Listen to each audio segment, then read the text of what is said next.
Okay, I'm ready to do this. Games, games, and more games. Let the games begin. First, let the news begin. Have a look at the world today. Milton, hurricane damage. Israeli tanks enter Lebanon. Um, Trump and Harris are running about even. Oh yeah, and they discovered that Columbus was Jewish or something. Somebody was talking about that earlier. They like ran like DNA test on something they think is his DNA, and he's it says secretly Jewish. So there you go. See what the conspiratards do with that. Hey Ricardo, how you doing? Oh thanks. It's laundry time. That's the only time you see me in something like this. Um, all right. See what else is going on. I want to play games today. I want to do. If someone has a real Monopoly board, we could do Powers Monopoly. Otherwise, we could do Avalon. There's some co-op games on Steam if people have Steam. And Tabletop Simulator if somebody wants to try to teach it to me.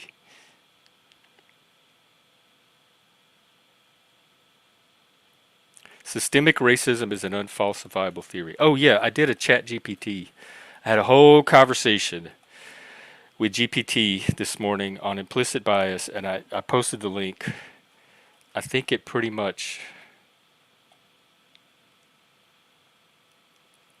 covers almost everything there is to say about it. I'll pop it in the link. I mean in the chat. Yeah, take a look at that. What?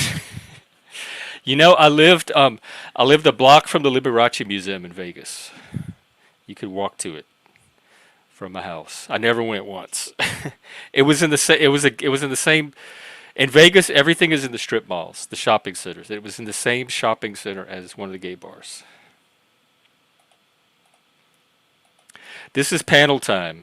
There's no Saturday night, Sunday morning. I dress for the occasion, and the occasion today is games, games, games. I need every advantage I can get. This is strategic fashion. Something we gays have mastered.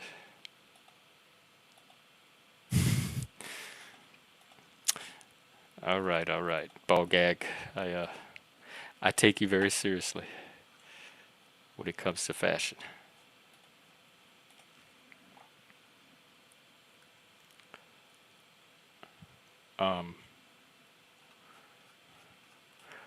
The thing I don't like about GPT is it times you out after a certain amount of time. The free version only lets you get so many questions. And I had more, and I reached my limit, and I forgot what the new questions are. So I'll go play around with that another day. In the meantime, we have games, games, games. Or open panel, either one. If y'all just want to have a panel and talk about interesting topics, I could accommodate that too. The drama's over, the Mike Cerrone shit's over, the trolling's over, all of that's over. I created this to be a mental health channel, and I need to get that back. And a channel for autism, neurodivergence, nerds, men. We don't have many spaces out there. And so I need to make this would be that space. And a lot of the drama's coming from female elements anyway. Psychological or actual. So the assumption now is going to be that everybody here on this channel, everybody in the audience, everybody on the panel is here to contribute somehow in making this a good mental health channel, men's space, third space for men. And a little bit of drama talk is going to show up in a third space, but very limited. The personal attacks are going to have to end. So if I suspect you're here for drama or trolling, or I just don't trust that you're here for why I think you're here, I'm not playing around. This channel is a long-term project, and I'm more dedicated to it than I am to you. I promise. So if you're here and want to be a part of that and help grow that, Pull yourself up a chair. You're welcome to stay. You got VIP status. If you're here to try to troll, no more. Okay, let's see what other tweets. Helen Pluckrose did a fantastic thread today. I'm not going to try to cover it all. I'll just post the link. On the differences between identity politics and individual. I'll try to paraphrase. She gives the example, like the classical liberal way of addressing disparities. Hey, Daniel Barry. She said, imagine there's a bar graph, and at the top is your 100%, the goal you're trying to reach. And different groups are at different like heights along that goal. And so if there's some groups that are further behind, I don't agree with looking at groups anyway. I think you're making a lot of assumptions when you say, oh, all people with black skin somehow are not as high on this chart as other people. But you do that, and then you say what barriers are individual people in this group facing to attaining that, and then you help remove or accommodate the barriers for the individuals in that group so that they can advance higher up the chart. What identity politics does is it looks at the group, not the individual. That's my whole criticism of it in general. It reduces the group to the individual to the group, or it makes the group characteristic more important than the individuality. You look at the group and you say, how can this group, this as a collective, gain power in relation to other groups? So it's no longer helping the individual from that group integrate and succeed. It's about helping that group as an entity succeed at the expense of other groups. And that's what the progressive model for looking at this is. So there's the link to that thread. I think it's a worthy read. I wish I could play it. Kamala, Saturday Night Live did a skit with Kamala and Trump playing Family Feud last night, and it's kind of funny. They really nail whoever's doing Kamala. They really capture her pretty well. But because I'm not going to risk copyright, I'll just post the link to that as well. It's a Twitter link.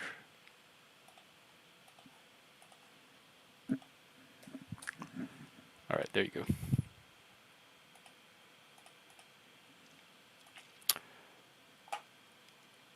And I guess that is... Oh, yeah, and in England, get this. Any UK people that want to talk about this, they have something called the Equality Act. And right now, if you're an employer and you have employees that are harassed by other employees or by supervisors, you're liable for that. But they want to expand it to include third parties. So now if like a customer in your workplace harasses an employee, you are now also responsible for that. And so that's going to limit the amount of customers that businesses start letting in. Like if you have a bar, anybody in that bar that harasses your waitstaff, that's on you now. You have to police your patrons in order to keep your ability to run a bar, instead of just your employees. And it's these are the same people, I believe, until I'm shown otherwise, it's the same trend that's happening here in the U.S. with Clinton and Kamala and Walz and some of the Congress people that want to restrict speech. Look, like speech is dangerous, and suddenly we have to do something about speech. The same people that want the guns, by the way, 1A and 2A. I'm happy with the current limits, and there are some people that want those limits tightened up, and I'm not okay with that. I think they're just fine like they are. I think get a therapist if you can't handle speech.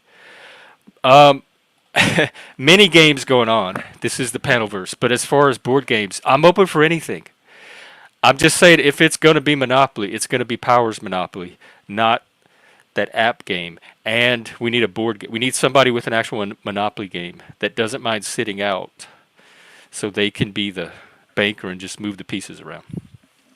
And there's actually a power in Power's Monopoly called the Butler that does all that for you, and then he gets a cut. Like he moves people's pieces, he flips their cards, he passes out the money, all that stuff, and he gets a little tip each time he has to do that. So that's like his little edge. Um, but we can do any kind of games. Avalon is a version of Mafia Werewolf that adds a few new elements into it that make it a little more interesting. Um, you're It's the Knights of King Arthur, the Round Table, but some of you are traitors. Some of you are working for Mordred to sabotage the missions, and the other players have to figure out who the traitors are, who are the moles, who are the trolls. I hate cards. I really do. I hate like just a plain deck of playing cards. There's almost no game that's interesting. Solitaire. Because growing up, we had I don't know, Milton Bradley or some company made these little kids decks of different card games. He had Crazy Eights, Hearts, Old Maid, Go Fish, all those kind of Rummy. And they were like animal cards and they had their own suits and everything. And so we played with those, and I never had to use actual playing cards to play those games. War, Battle, where you both lay down a card and the highest card wins, and you just go through the deck. Those were all fun. But we had our own like specialized decks for that, and so I never had to really play with playing cards. And to this day, I like bullshit. That's about the one game that I like. And when we played at my dad's house, because my stepmother's Southern Baptist, we had to call it poppycock. We weren't allowed to say bullshit when we think someone's bluffing. We had to say poppycock, which it was corny, even as kids. There's so many interesting games with pieces and cards and components that people put so much work in. That playing cards just seem bland. And I'm horrible at poker. In fact, I've won poker before because people thought that I was way better at it than I was, and they were betting that I actually knew what I was doing, and it hurt them in the end. So if you ever play poker with me, don't assume that I'm bluffing or doing anything super sophisticated. It's really me not knowing what I'm doing. And if you bet on that, it's where I forgot how it goes actually, but you play cards, and there's another game where you like put cards in a big pile, but you lay down cards, and somebody can play their card face down and say what it is. Like this is a jack. And then if you think they're bluffing, you can say bullshit. And then they flip it over. And if it's really a jack, they get the cards. And if it's not a jack, if they were bullshit, you get the cards. So there's always a risk in bluffing and having your bluff called. But to call a bluff, you call bullshit. But at my dad's house, you had to call poppycock. Which, I mean, come on, poppycock? You think kids can't do something with that? I have Jackpot. I had a subscription to all the games. You had access to all of the Jackbox games, and there were a lot of fun ones. But the little group that I was playing with kind of drifted, and I lost players. But I'm willing to restart the subscription again if we get enough players. See, Moose? I'm not the... Jeff would never have come up with the name Poppycock, ever. I would have just stuck with bullshit. That probably came from my stepmom. She had all these substitute curse words. Like, gosh darn it, dat gummit, poppycock. Yeah, boomers, that's right. It was the boomers. Right, see, yes. And now I think the millennials and the Zs are back to euphemisms as well. We were the dangerous generation, the risky generation, the real generation. We even had the real world when people stop getting polite and start getting real. All right, bye, troll. Your days are done here. It's a new day over at Outliers. The Oasis is back. I like Trippy Sippy too. I subscribe to his channel. I'm gonna have to unsubscribe. He kind of did cool panels. I didn't know he had a problem with me until just now. So let me take care of him. I won't be promoting him anymore. Um, yeah, bring it on, trolls. I'm in the mood for war. Let's get it over with. We'll do Ragnarok. We'll leave bodies on the battlefield of trolls. And then I will continue with my mental health, autism, men's health channel. How does that sound? All right, let's see here.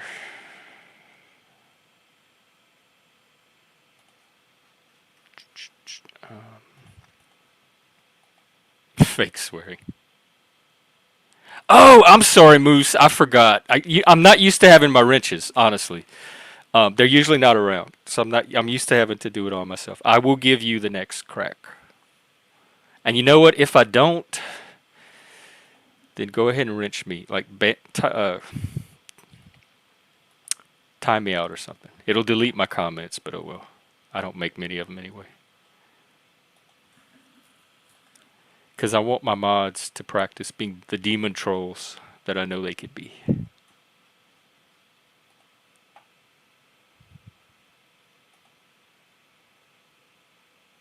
All right.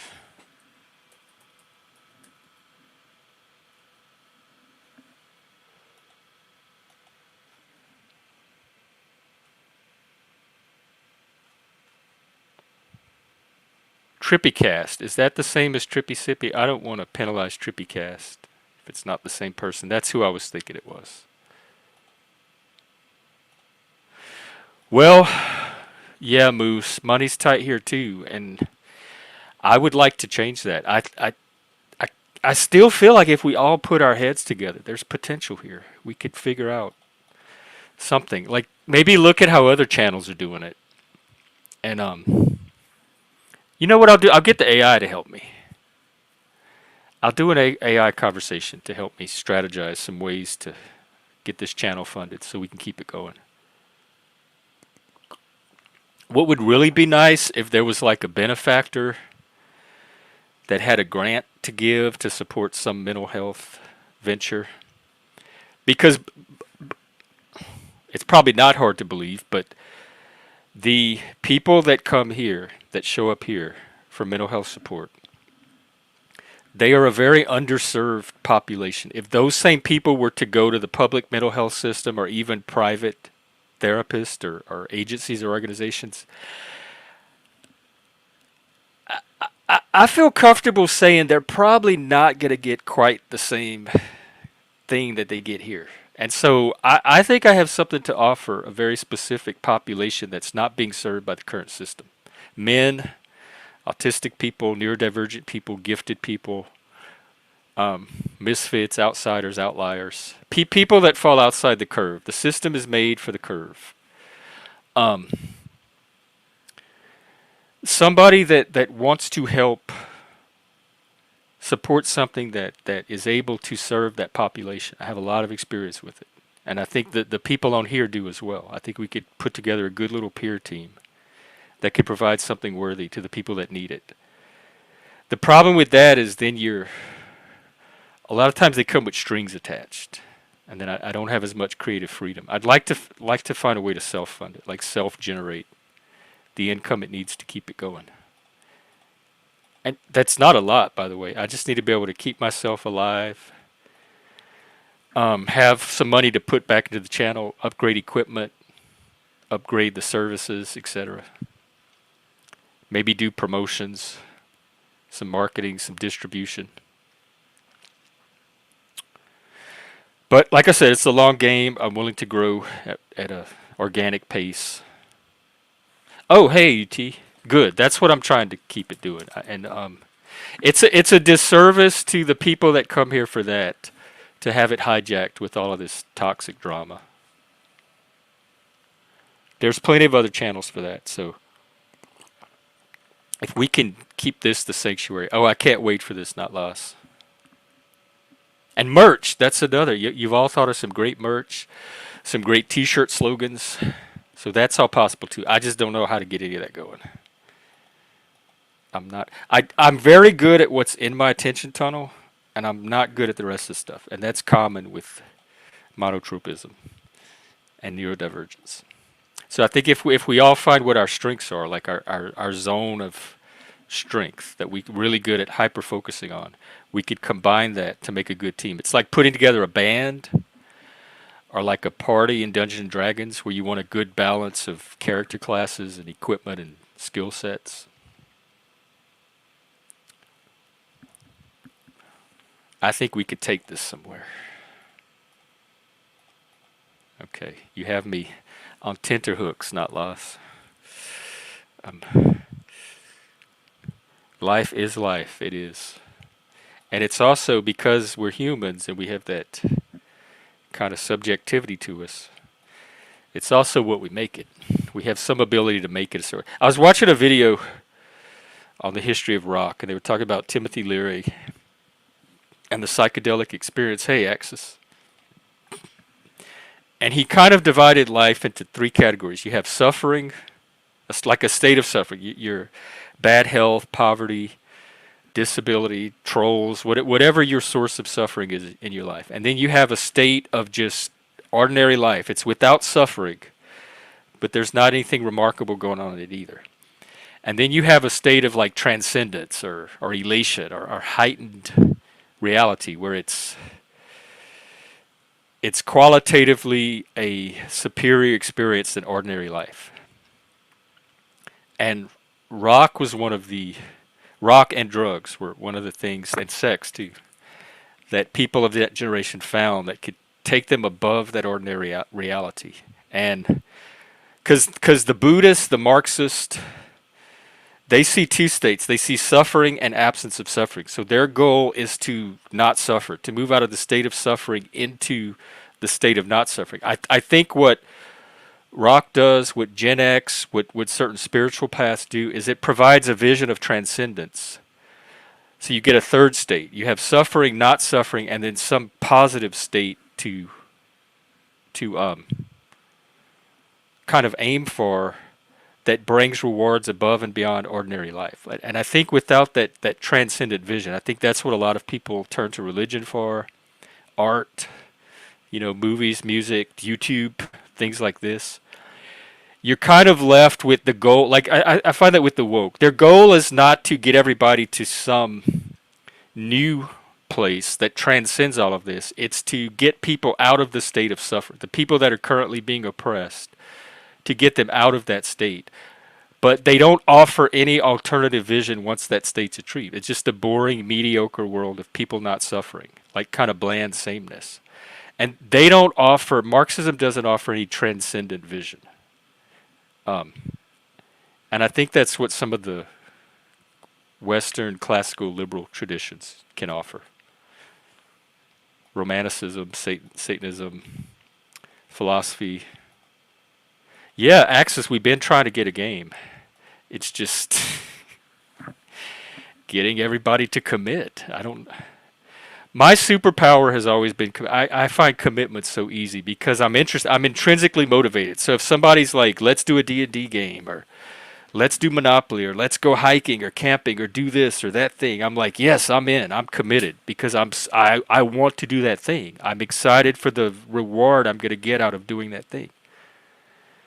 Other people act enthused, but then they don't seem to have the commitment to do the thing. And I don't ever understand why, because it's the excitement of doing the thing that makes the commitment possible for me. And so I always show up when I'm going to show up. I do what I say I'm going to do. I have no problem with follow through. I've found it very easy to say it, mean it, and do it. Oh, okay. Well, I think we're finding that trying to do any kind of planning ahead of time is just not working, and it seems to work better when people just show up on a stream and start doing the thing. With D&D, it's going to take a little coordination because we have to make characters. And the other games that I like a lot, there's the White Wolf, the storyteller games like Vampire, Mage, Demon. Those are set in the modern world, but you play supernatural characters that are kind of fighting this supernatural behind the scenes battle. And in Mage, the you're like fighting for reality, like which paradigm of reality is going to win out, and currently the technocratic paradigm is winning, the technocracy. So you're living in, it's very similar to the world we live in today, and so it gets to play with all of those themes of, if you're not part of the technocracy, how do you survive in a technocratic world that is trying to engineer all of your traditions and values out of you and assimilate you to the Borg? Yeah, it can be, especially in the White Wolf games, because they have templates and guides to help you flesh out your character's background, their psychological motivations. It's much more character and story oriented than game mechanic oriented. In fact, the live version of it, you play with rock, paper, and scissors. That's how easy the mechanic is, and you only do it when you have to. So if you're able to role play most of the narrative without resorting to rock, paper, scissors, then by all means do that. It's just creative storytelling. And then if you ever need to resolve something, you just rock, paper, scissors. Simple. And it keeps the story going. And then there's also a genre of games that I have never tried yet, and the drama crowd might actually be a good crowd to try it with, is, let me put the link. They're called Jeep Form. They're Scandinavian. Danish, I think. And it's a style where you kind of incorporate your own things going on in your own life, and other people play. It's more like psychodrama role playing, and like you can play a character of somebody in their story, and they'll play a character in your story and act out some of these life issues in the game. And they're not campaign oriented games; they're very like short little one off games. They'll give you a scenario, you play it out, and that's the game. Uh-oh. It looks like the website is down. What happened to Jeep Forum?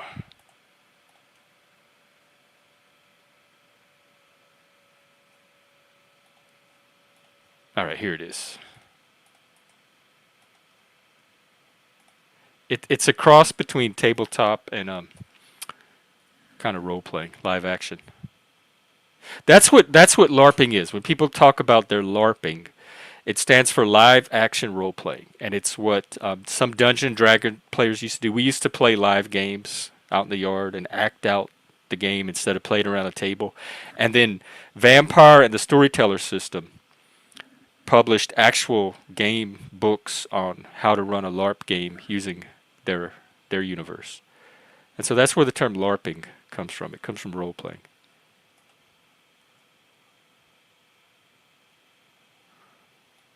In fact, I need to put this in the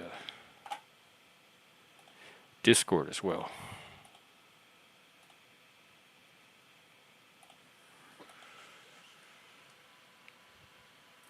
This.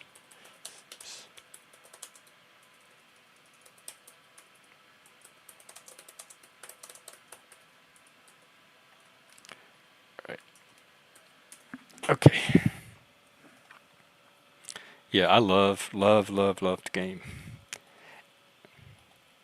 In fact, I'm not very interesting to watch play games because of the dyspraxia. I have no ability to operate the controllers, and so I'm not very unless you like seeing someone fumble with controls. I'm not very fun to watch. I don't have this fluid style of play. It's very clumsy and clunky. But there are some Steam games that I have. There's a co-op series called We Were Here, where like one player is in one part of the building and the other player's in the other part, and you have to work together to solve puzzles and figure out how to escape the castle or the citadel or whatever you're in together. And so those are just keyboard or mouse games, and games like Myst, Riven, the point and click puzzle games, exploration games. I can do those.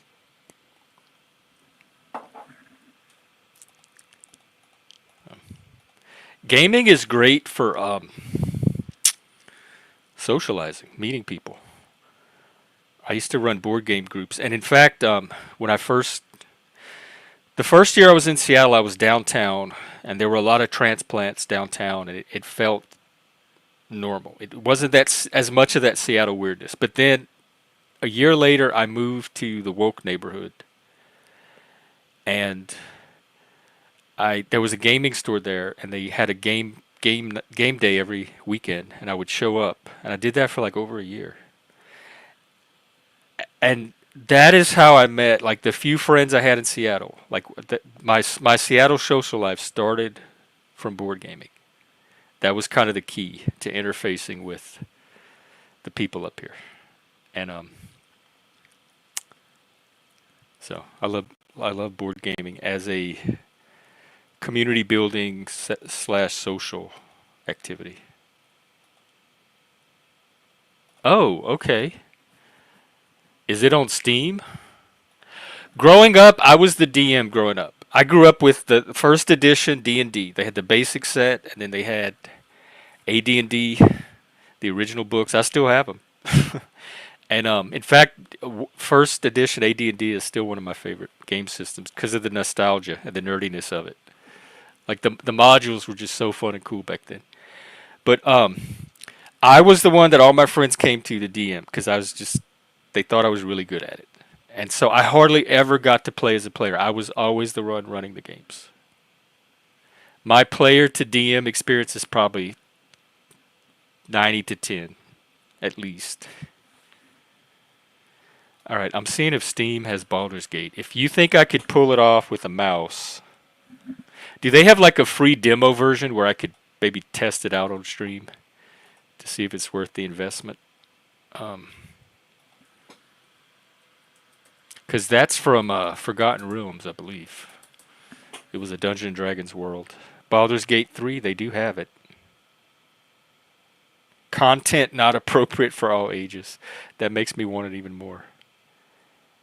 And they have something called the Deluxe Digital Edition, and they have something called the um, let's see.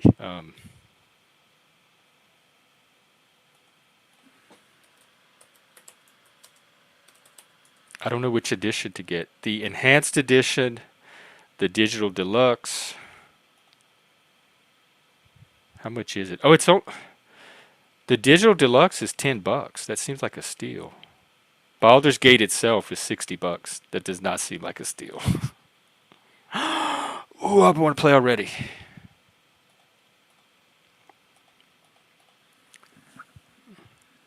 Yes, I'd love to play a.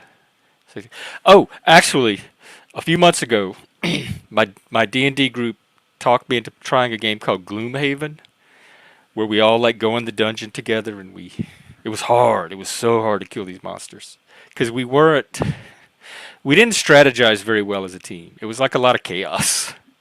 We weren't coordinated, and but that was kind of fun. So I do have Gloomhaven. If anybody plays Gloomhaven, that's an option. Well, I'll look into Baldur's Gate and see because I'd like to do more. Like I want a variety of streams. I want like an open panel stream where it's a third space. I want a gaming stream where we do games. I want a stream where we maybe focus on a topic and do a deep dive into a particular topic. Yeah, from was it Warcraft where he did the raid. It's a meme. It's a gaming meme. I don't even know how I know it. Probably just because I hang around gamers. There's no way I would know about Leroy Jenkins on my own. World of Warcraft. He was. Oh, there was this big battle plan, and he was absent for it. So when he got back, he just charged into combat while shouting his name as a battle cry. And his name was Leroy. And it ruined everybody else's plan. I wonder if we can play it. You think it's copyrighted? Probably not. It's a game, huh?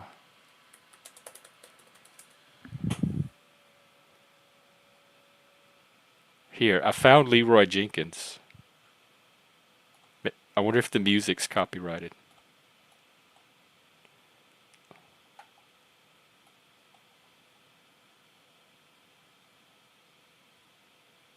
Oh my god, this is just like the panel verse. The best laid plans, and one troll can come and ruin them.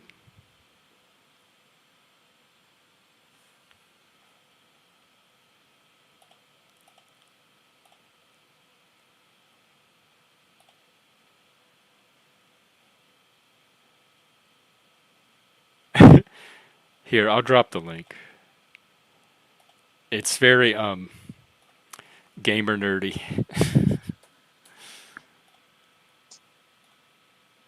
Hey, what's up? Hey, Untrackable.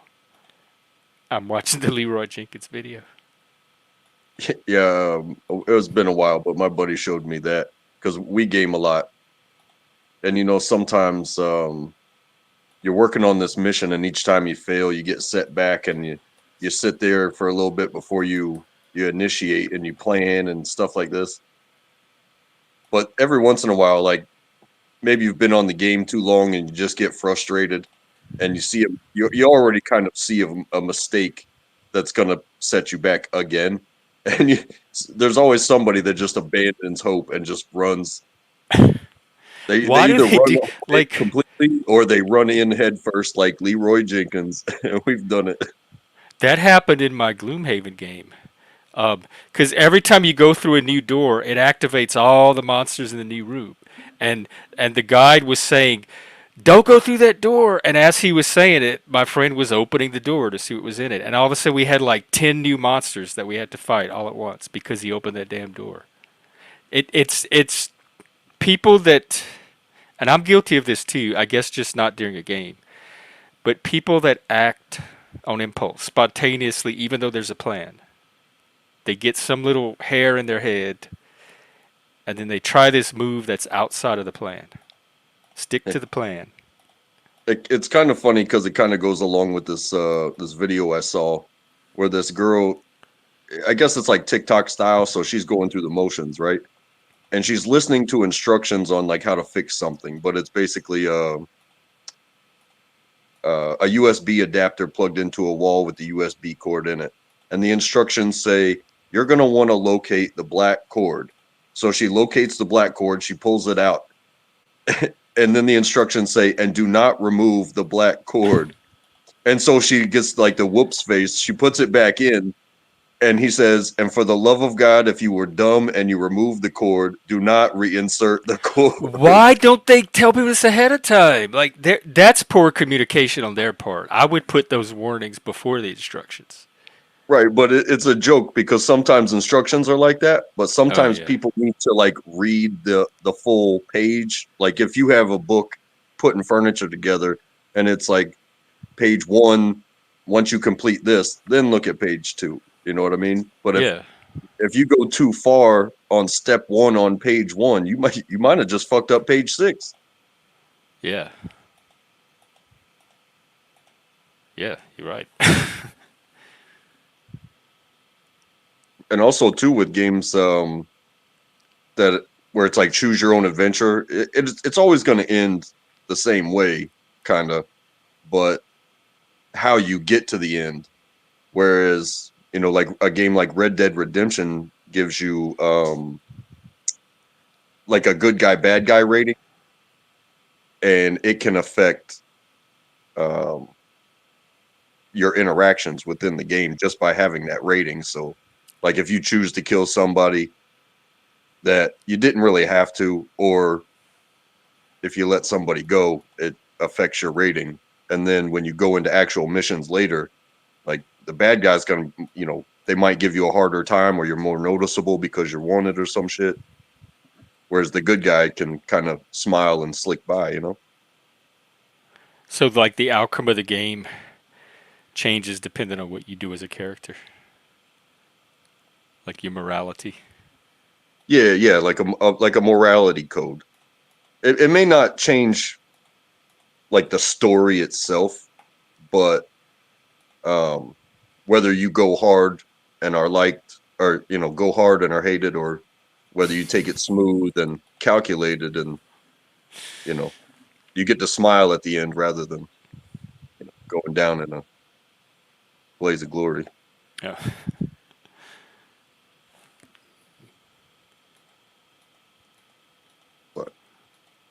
that's a That's always whole cool. medium that I'm just video game illiterate. Who's blazing? Is it that time, Moose? Hey, Moose, you want to come up? Here go the link if you do. It's always 420 somewhere. And Moose started streaming again, so I'm gonna drop his channel too. Give him a like, subscribe. He he hosts some good conversations too, and he's a little more tolerant with the drama, so you can get your fix over there and still like keep ties with this place.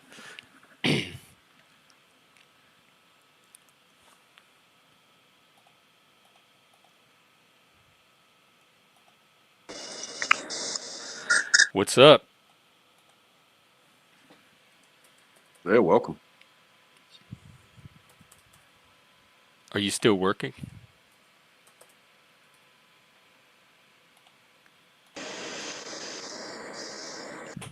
Oh, you're not Oh coming in. my. Oh, there you are. I'm coming in, Captain. I'm coming in. Welcome, welcome. Wow. So Thank it you. seems like it's just a Thank lazy you. Sunday day. Well, I just got done taking my daughter to the climbing gym, and my two I'm and a so half year old jealous. daughter climbed the wall. How she's like two Yeah. years old and she's climbing? Fuck yeah, dude. She's in ballet. She's climbing the wall. Oh, I'm so happy So for her. advanced. Yeah, I love climbing. I wish we had that as a kid. Did you climb too? Oh, nah. I did like a little bit to show her how to do it, but I only paid for her. Is it the does she do the harness or is it like the little kid wall that you could do freehand? Yeah, it's pretty wild. It's like it's not even like a little kid wall. I mean, I guess it is because it's like a 10-year-old wall, but like for for like a 3-year-old dude, it's fucking crazy. I was very impressed, but I was right there just in case. Man, that's so cool. I think she's getting a good childhood. Yeah, I hope so. We just do the best we can. Some people don't, but Yeah, I am. I think a lot of parents try to. Like,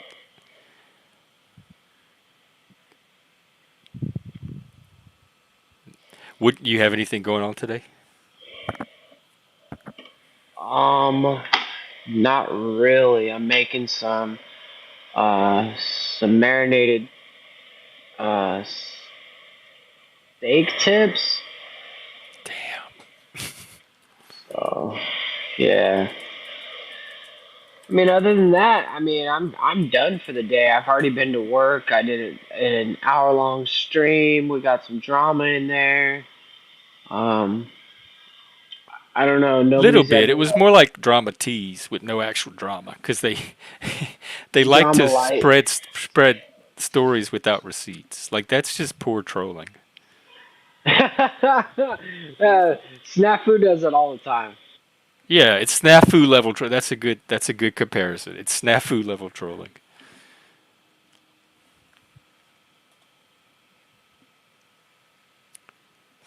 Well, if we get people, we can play some kind of game. If not, I'm okay hanging out on a panel.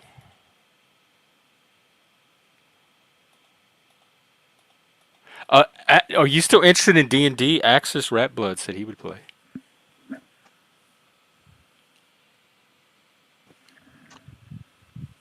Yeah, I have that. I don't know. Oh, go ahead. Sorry about that. Oh no, I was just gonna say I have that commitment problem, and when I recognized it in myself, I stopped telling people that I would do stuff, even though I think it's like cool and would be fun, because all too often I wake up on the day and excitement, anxiety takes over, and it's like I don't want to move. I don't want to leave my house. I don't want to go outside. Yeah, I have friends that do that, and they explain it to me like they get excited in the moment, and they in their mind when they say it at the time, they intend to be there, and it's what you said. Like they're not able to predict. Everything depends on moment to moment with them, and like with me, if I make a commitment, it doesn't depend on how I wake up that day, and um, that is very normal in here. In Seattle, it's a very flaky town, and they normalize that. So people will make 5 or 6 plans, and then they'll pick which plan they want to do on the day of, and everybody just accepts that as normal. And that is so weird to me. If anybody in the South tried that, they would have no friends. Nobody would include them anymore. Yeah. And maybe that's a feeling that people get, like the feeling of making plans feels good. So, you know, they'll quadruple fill a portion of their day or their week or whatever. And then they'll either pick and choose what they want to do and flake on everybody else, or Yeah. maybe they have kind of that they get that block in their brain, and like I said, they wake up and it's like, oh, now it's something that I have to do. And maybe, that's how I feel sometimes. Like when I have to do something, I don't want to do anything at all. When it But feels when like an it's just obligation. comes along and I have the choice, it's like, oh, I'm gonna go do that because it popped up right now. It needs to be done right now. I can go do that right now, and I get up and go do it. But when I feel like something's been coming along and I have to do it, it I'm bothers usually me. ready to do the thing right away. Like if somebody suggests something, I'm ready to do it. I don't even have to plan. Let's just go do it. And so Yeah. I'm very easy. Once I lock into a plan, it's because I want to do that thing. Like I don't ever lock into plans that I don't want to do. But Yeah. I call all of that flakiness, and it's just misleading. Like it's chaos because you don't know what to rely on and what not to, and how to plan. And It's you true. think you have 5 players, but you may only have 3. Like that kind of And it's stuff. annoying as shit when you get to the table and you have none one week, you know? Yeah. So we should find a game on Steam that's multiplayer that everybody can run. Some of them they have it where only one person has to buy the copy, and then other people can play. So if we can find one like that.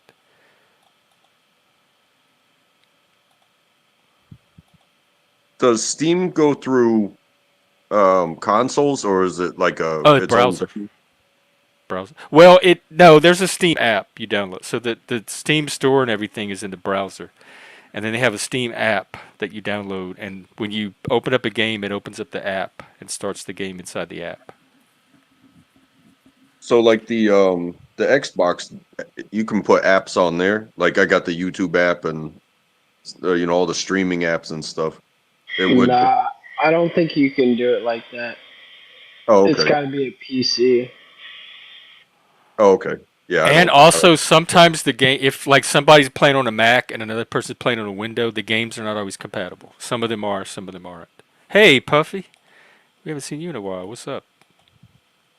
Good to see you. Yeah, I understand that too. Like the compatibility, that's been a big, kind of been a big hurdle for consumers to try to win, is getting like PlayStation and Xbox to coincide, because they have a way where they can kind of it, and a lot of it seems like a licensing battle rather than a capability issue.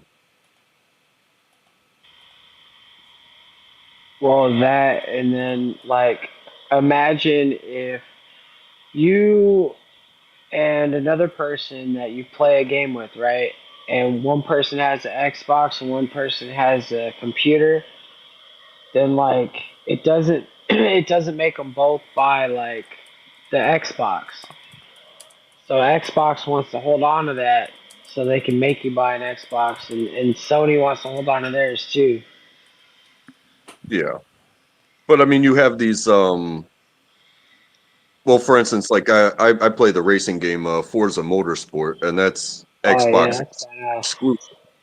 It's cross-platform in the sense that it's available on PC, so there can be cross-platform there. So, but Gran Turismo is a strict PlayStation title, but they can play with PCs as well. Um, but like, I will I hear a never play. ghost. Yeah, yeah, I'll never Ghost. play Forza against somebody on a. But you take a larger independent title, um, like was it Call of Duty is on every. It's on everything.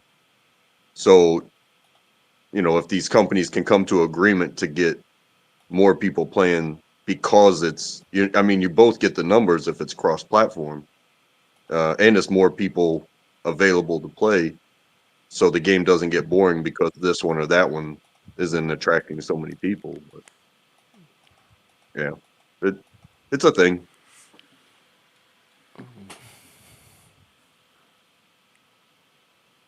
Yikes. Well, Puffy, I hope they close. I hope you heal up. It's good to see you.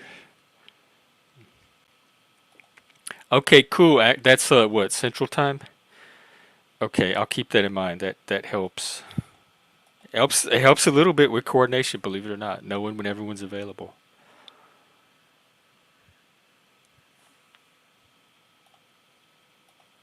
Yeah, like I'm East Coast, so I think about that sometimes. Like when I see the times that you come on, and I think about, oh, what's the time difference? So he might be doing like a lunch stream or an end of day stream, but it'd be 3 hours difference for me. Yeah, it's all, you never know. It's all panel time to be. Because I wish they'd create a panel time zone, some kind of international internet time zone. But I don't know how that would work.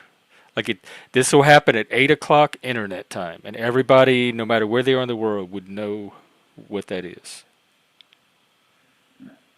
Or yeah, I mean, or just I guess if you were gonna get rid of the time zones, just put everything on Zulu. You know what I mean? What's Zulu? It's um, it's Greenwich Mean Time, so like London time. Oh yeah. Okay, I see. I tried that with Central Time. I tried to make Central Time the standard, the base, but I think we still need an internet time Yeah, for uploads.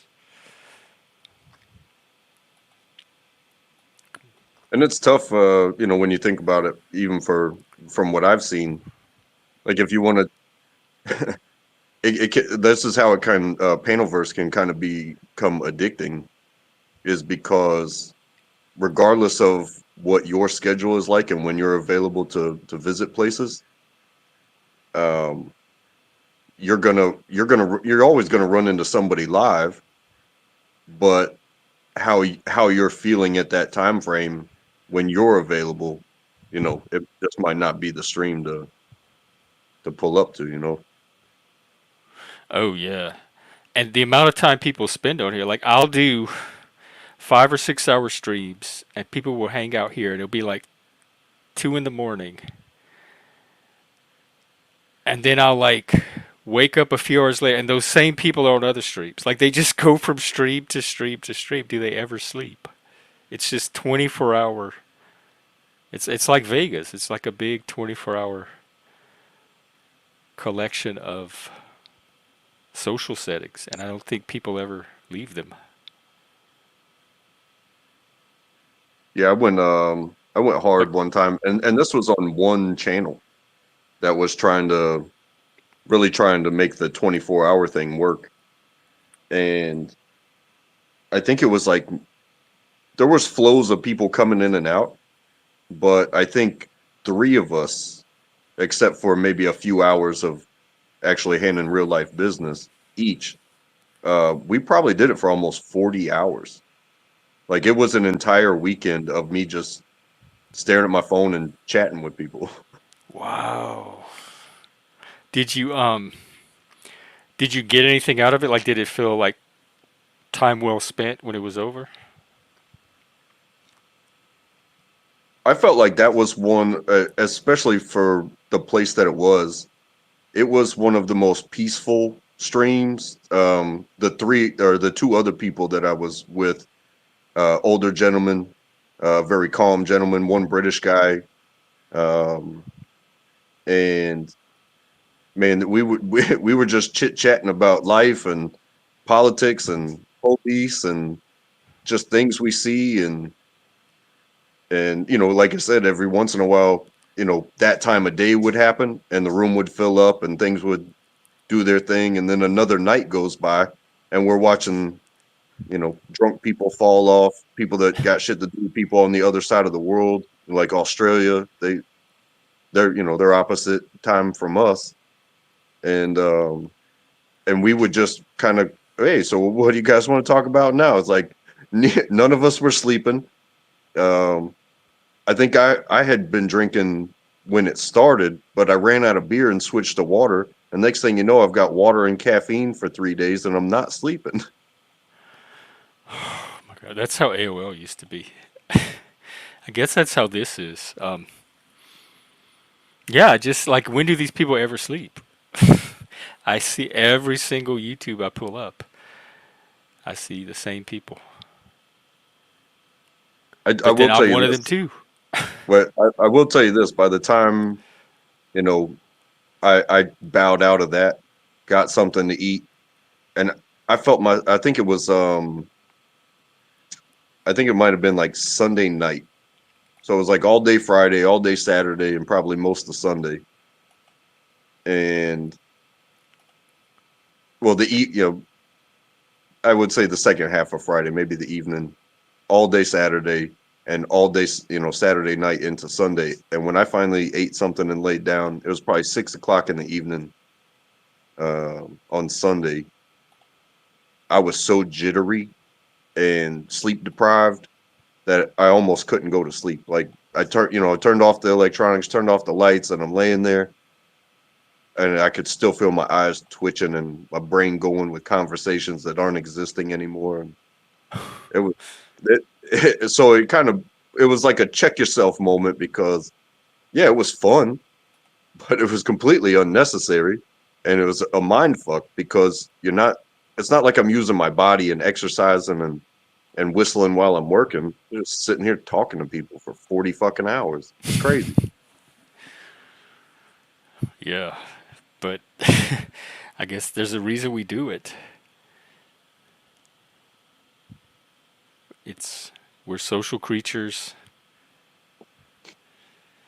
Yeah. Maybe it's loneliness. Maybe it's a desire to grow, like meet new people and learn new things and see how we can apply them to ourselves. Yeah. Maybe it's just fun. Like I think it is. there's a lot of people like what would they be doing if they weren't on here? Who knows? I mean, I'd probably be playing FIFA or racing in Forza. I So used to this do is that like stuff. cuz you're right, video game players spend a lot of time in front of screens as it is. So this is like Yeah. that's like a live video game with people. Like, this gives my thumbs a break. Sometimes, especially if you're a gamer on a console or anybody that uses controller type stuff, like you start to get calluses from staying on those sticks for so long. This is the new digital life. We sit in one spot and we live life through our screens. Yeah. So if that is going to be the future, I want to make it be my version of the future instead of somebody else's.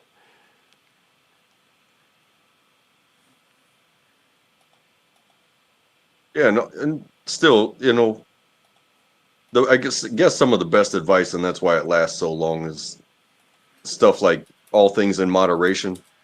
Like, don't be scared to, you know, play a video game. It's not going to rot your brain. But for the same person that is probably more tuned to video games, don't be scared to put your shoes on, open that door, go outside, and like run, walk through the woods or run down the street, run down the hill as fast as you can. It's easier running down the hill, but do it as fast as you can. Just go outside. There's nothing to do outside. Like none of you are outside. It's just me walking around by myself. That was some of the most fun. Because then you don't get any pushback from your friends, and you give up a bit of your safety when you climb trees, and you know. Yeah. Um, that never stopped me. As a kid, I was never into risk management. Oh If no, I saw we something that looked fun, I did it, and then I figured out the risk as they came up. yeah.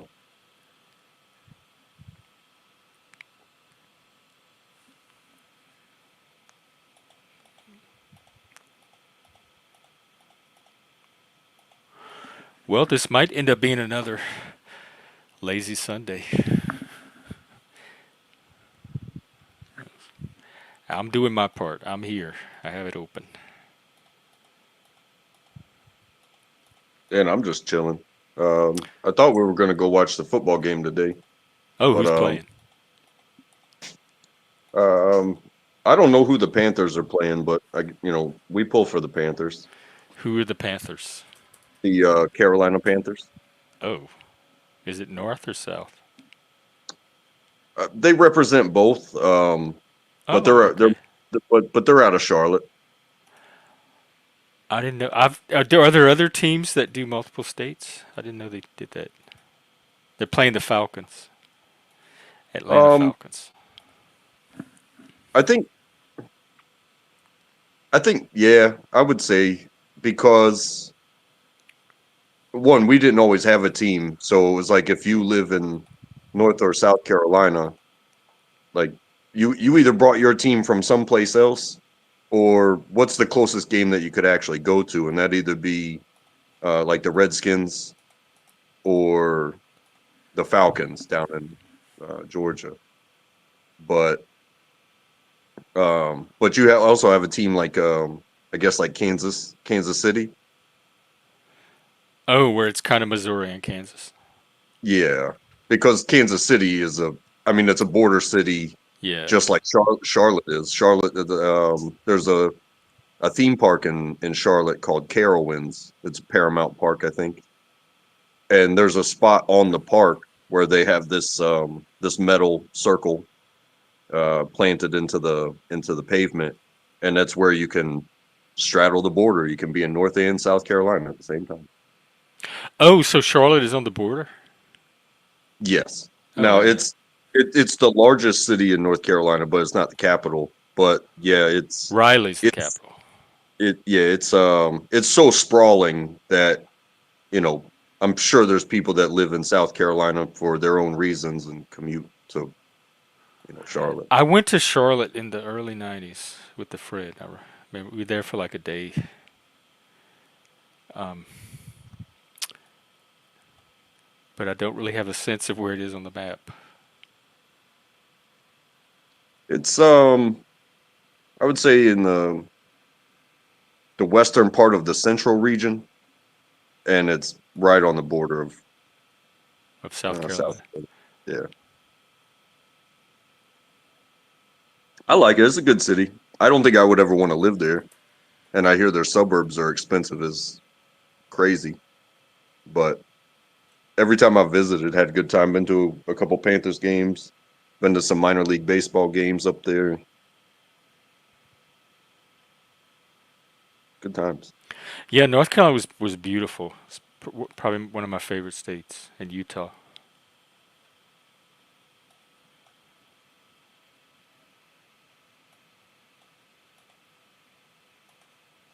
Yeah, I've pretty much had a good time everywhere I've gone. Some places I've only either been in the airport or like just driven through, You travel a or lot. just like what was it? I think it was last year. Um, my wife's uncle had passed away, and they were going to do the service up in New Jersey. So it was like a 9-hour drive, with 5 people in a Ford Escape, driving up to spend the night, go to the service, spend the night, and then go home. And then, so I had never been to Jersey before, so all I know of Jersey is um, horrible traffic.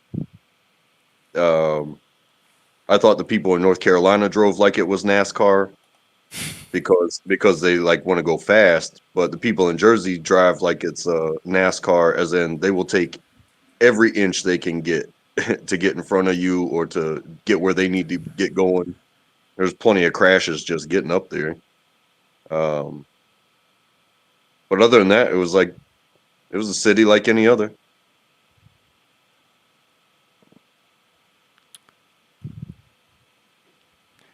Where is NASCAR in North Carolina?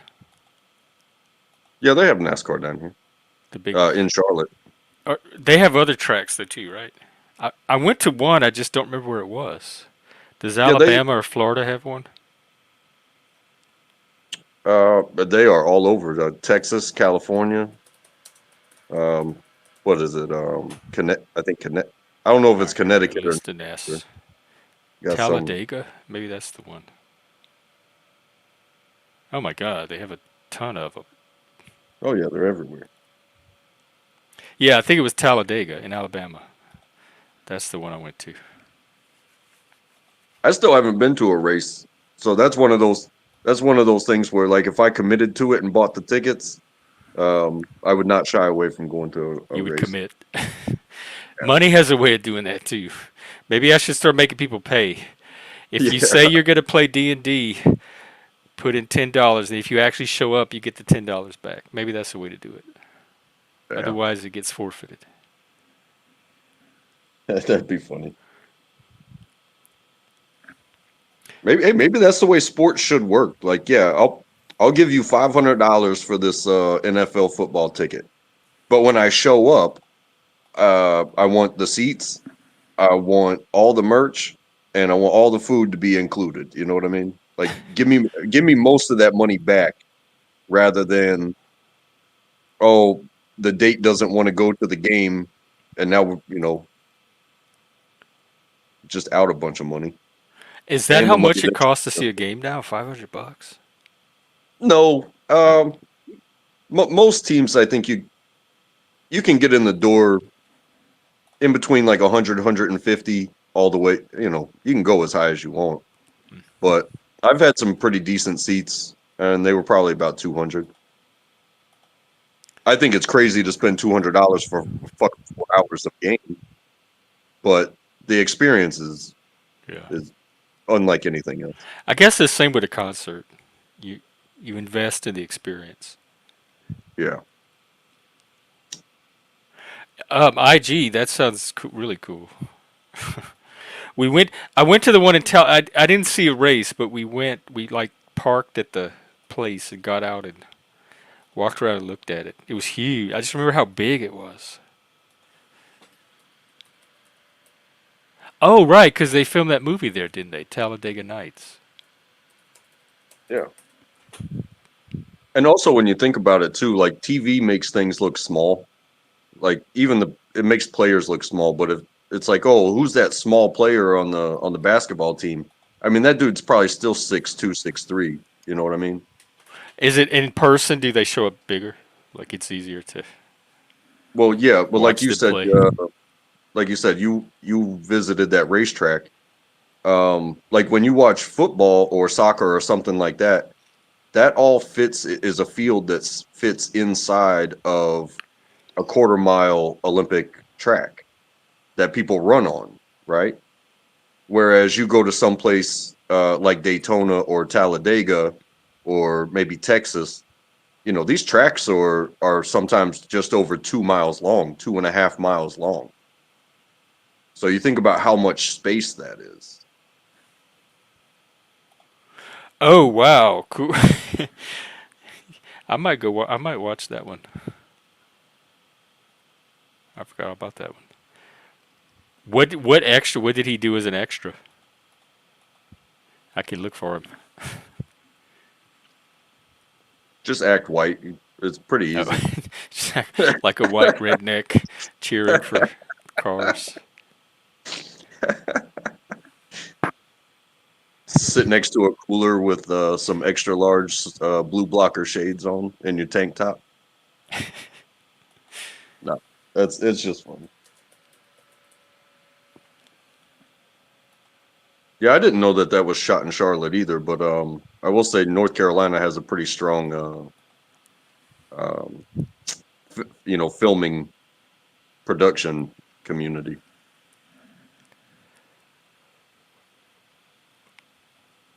Oh, like a film culture there. Yeah, there's this place called, I think last time I was there, it was called Screen Gems Studios in Wilmington, and at least at the time, it was the largest indoor sound stage on the East Coast. So it kind of got dubbed the Hollywood of the East. Oh, I didn't know that at all. Do they give tax breaks, North Carolina, for filming? I do believe they do. I think it was threatened at one time, and and the whole industry threatened to leave North Carolina as soon if they passed that law. So That's what I don't happened think. in Louisiana, because after in New Orleans after Katrina, they did that to try to help the city come back, and all these movie companies went to New Orleans and started making all these movies. And then Bobby Jindal, when he got elected, he ended that tax, and the film industry left New Orleans. It died out. They don't have it anymore. Yeah, that's Stupid. It was doing industries great like things for the city.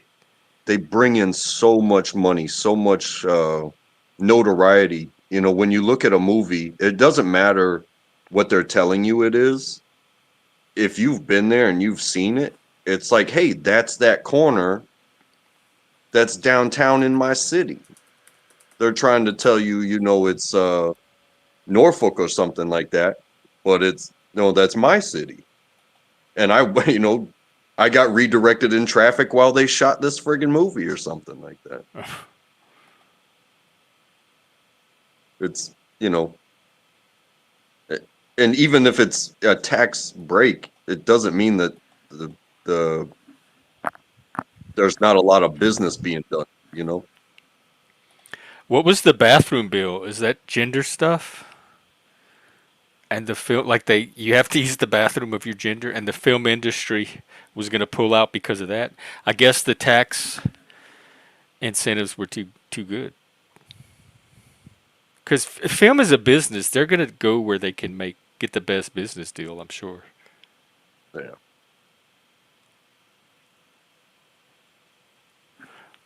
Let me look up this bathroom bill. Yeah, I remember the bathroom bill. I'm not sure how it affected that. Because I've been away from that place for a while, but yeah, I remember the bathroom bill. Not sure what happened with it, but it was one of those triggering topics for so many people. Let's see. It looks like it got repealed or overturned. I'm not sure. There's so many headlines on it from so many different years. Well, this was from 2017. When was the bill passed? You know what? Let me just ask the damn AI.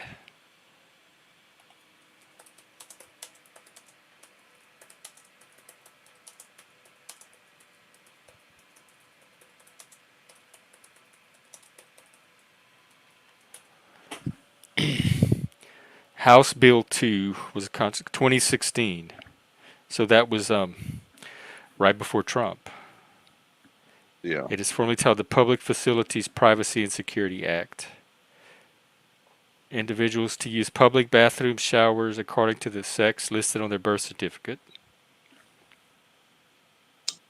I don't understand the whole trans bathroom issue. I really don't. It didn't seem to be an issue in my generation. The trans people seemed to be able to pee just fine wherever they needed to. So I don't know why it's suddenly an issue. And I've definitely been places where there's only one restroom, and it's not like a single use. It's just one restroom. But instead of having like the urinals on the wall, it was all stalls, and But it was The way that co-ed. yeah, but the way that it was built was like there's no doors. There's like 30 stalls and 30 sinks, and you go in there, you handle your business. If you like if you need to change or something, you go in the stall. If you need to use the bathroom, everything you do is in the stall. Then you come out, you wash your hands, you get out. Now, I don't know what makes that so hard, but you there's other places around the world where is not a friggin' problem.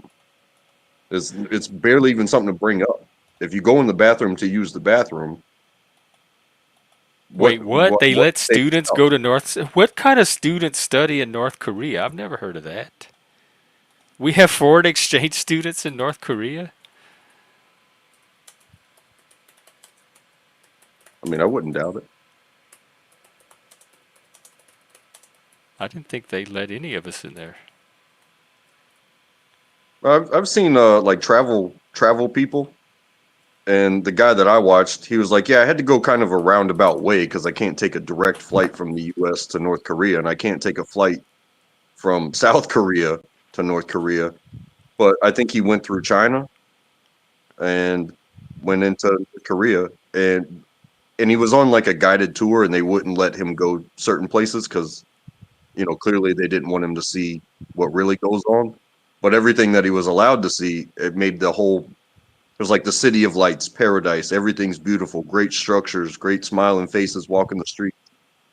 But every time he was like, "Hey, what? I'm gonna go walk down this alley and show you guys what's up," they would just kind of make a body barrier and not let him go down there.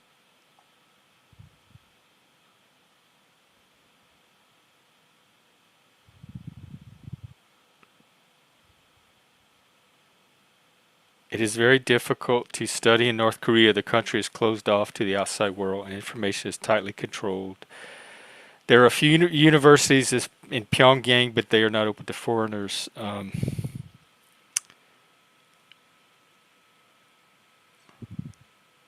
Let's see. Can Americans study abroad? Oh, I'm reading I think it's a North Korean website. I think it's put out by them. Let me get something more impartial.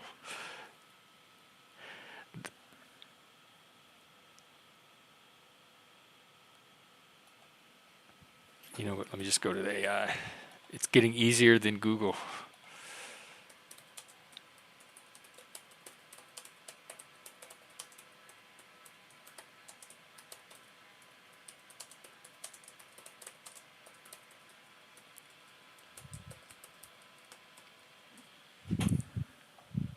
No, American students generally cannot study abroad in North Korea. The U.S. government has imposed restrictions on travel to North Korea due to safety concerns and the tense political relationship. Since 2017, the U.S. Department of State has prohibited the use of U.S. passports for travel to North Korea without special permit. That's what I thought. I thought that citizens couldn't go to North Korea at all.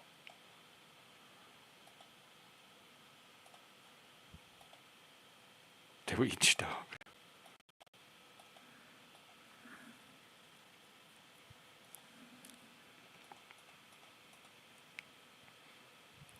You still there?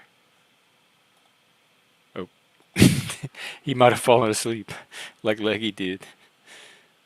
No, I'm good. Oh, Oh, okay. did you ask me something? Oh, I was just seeing if you're still there. Oh yeah, I was just listening to you Oh, um, okay. read that about the rules. But there's always that magic statement of special conditions. You know what I mean? Yeah, you can get special permission from the U.S. government to go to North Korea, but I don't know what determines whether you get it or not. Well, I could definitely see somebody maybe on the arts side about language um, that So that in they're IG, able how do to. you get across the border? Like how without your passport, how do you get into North Korea? If the U.S. is not allowing passports to be used to go into North Korea, how do they get in? You know what? Let me ask the AI. It's the only thing that seems to know anything these days. I would think maybe if it was a special circumstance, maybe by escort But or what exploitation. special circumstance would someone need to go to North Korea for? That's what I'm wondering. Like, why is anybody needing to go to North Korea other than our diplomats and ambassadors? Well, there's still like doctors or forensic people that they're still identifying bodies from war. You know what I mean? And rather than send the military up there, they send doctors and It forensics. says you need to exceptions can be made, but you need to obtain a special validation from the U.S. State Department, which is rarely granted. It is typically issued for very limited circumstances, such as humanitarian work, official government purposes, or journalism. So those are the three reasons, I guess, that somebody would need to go. Yeah, journalism definitely Although because tourism to North Korea is possible for citizens of other countries, U.S. citizens are not allowed to engage in this without the information. So it's the United States that are restricting us from going there. If U.S. citizens were to travel to North Korea without authorization by transiting through another country, for example, they could face legal consequences from the. So the U.S. government could impose legal consequences on you if you try to travel to North Korea without that special permission. As a citizen of the U.S., you can be prosecuted.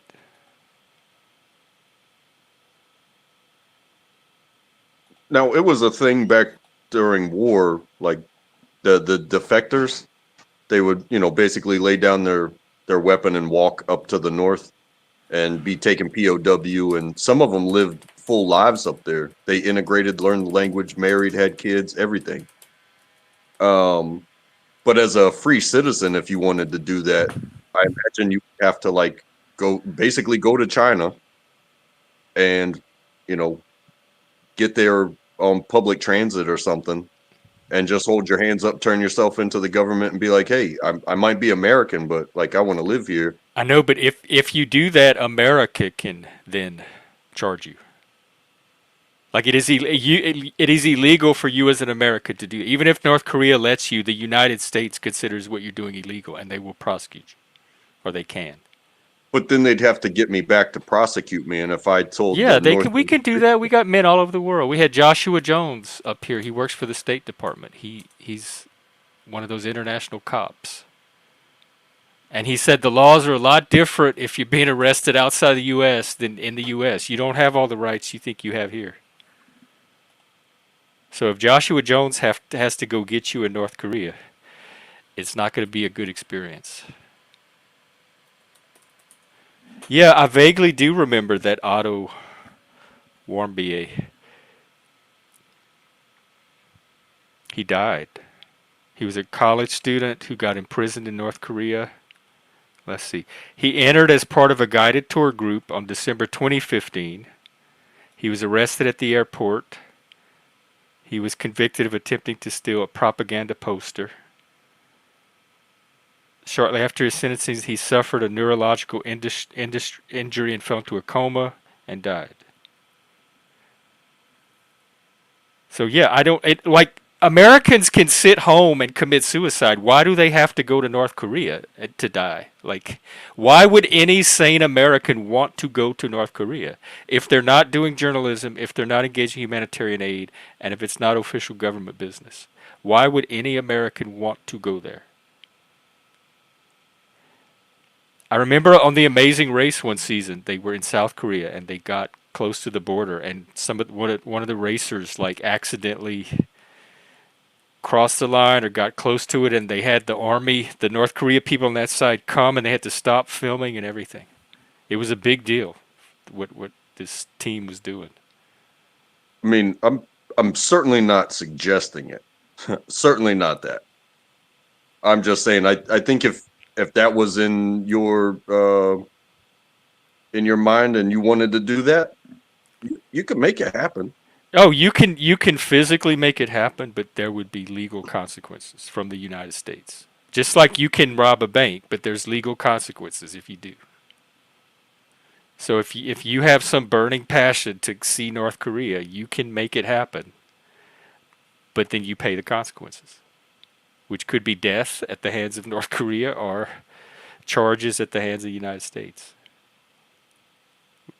Our government, we've decided we do not want you in North Korea. I'm just saying, I think ultimately it's not their decision. Well, it is. Legally, it is. It's in law since 2017, which was Trump.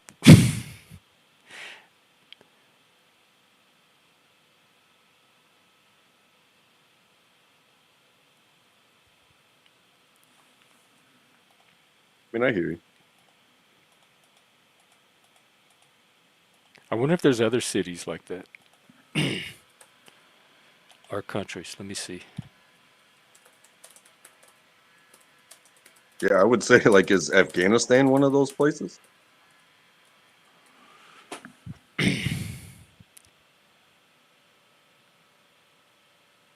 Is Gaza one of those places? Well, now it's saying it doesn't ban. Oh, it's they have different categories, and the highest category is called a do not travel, and it's the closest to a ban. Um, North Korea, Syria, Iran, Afghanistan, Yemen, certain areas of Venezuela, Russia, Somalia, Libya, South Sudan, and Haiti. These are travel advisories, so they can. But these are all the countries that are at that level 4 do not travel category. Yeah.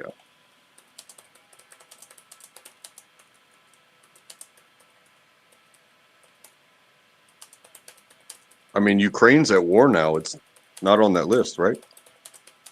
No, apparently we can go to Ukraine.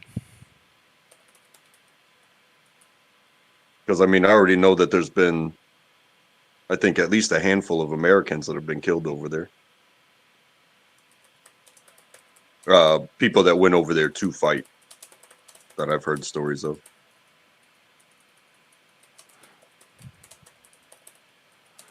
We had a lady from Ukraine that, well, she lives in London, but she's from Ukraine that chatted with us a few times. Okay, Cuba is heavily regulated. Iran is heavily regulated. Syria. Now they're saying although there's no legal ban, it's heavily regulated. But North Korea, the North Korea restriction is unique. Um, yeah, North Korea is the only one that they outright ban, and the other countries they give strong like travel advisories telling you not to go there. But there's no consequence if you do. But there are consequences if you try to go to North Korea. But that's the only country so far it looks like has those.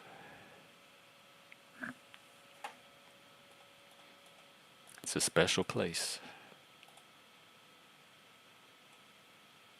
Yeah, it really is.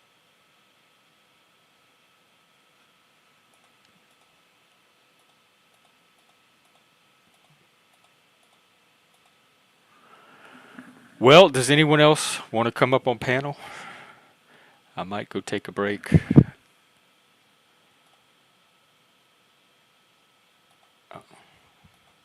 I'll leave it going for one more minute and see. And then I might go watch something in the Discord. Let me see if What are you there's thinking any other about? panels. Oh, Zat's going live. What's going on with Zat? I'm not the one to fuck with.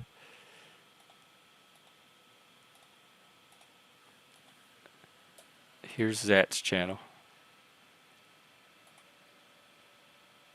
I know he's been doing his guitar thing. I'm seeing that stuff popping up. He's talking to some lady named Silver Diamond Okay. about some drama. Anyway, y'all can check that out. That's what I see. Yeah, go check out Zat's. Give him some likes and subscribes.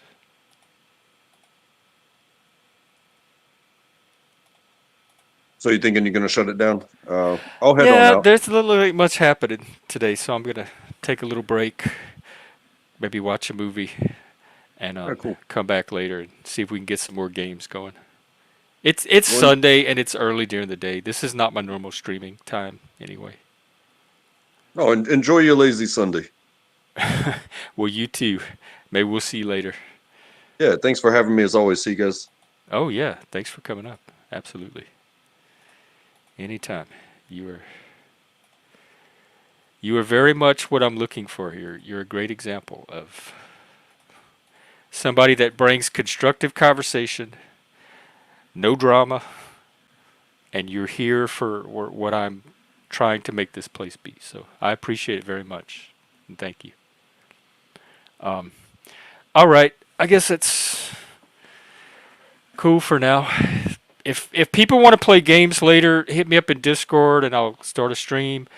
Otherwise, I'm going to go find something to watch and try again later for some games. We just need the people. So if I build it, hopefully you come. You will come. Uh, hopefully you will show up. All right. Let me get out of here. Bye, everybody. Take care.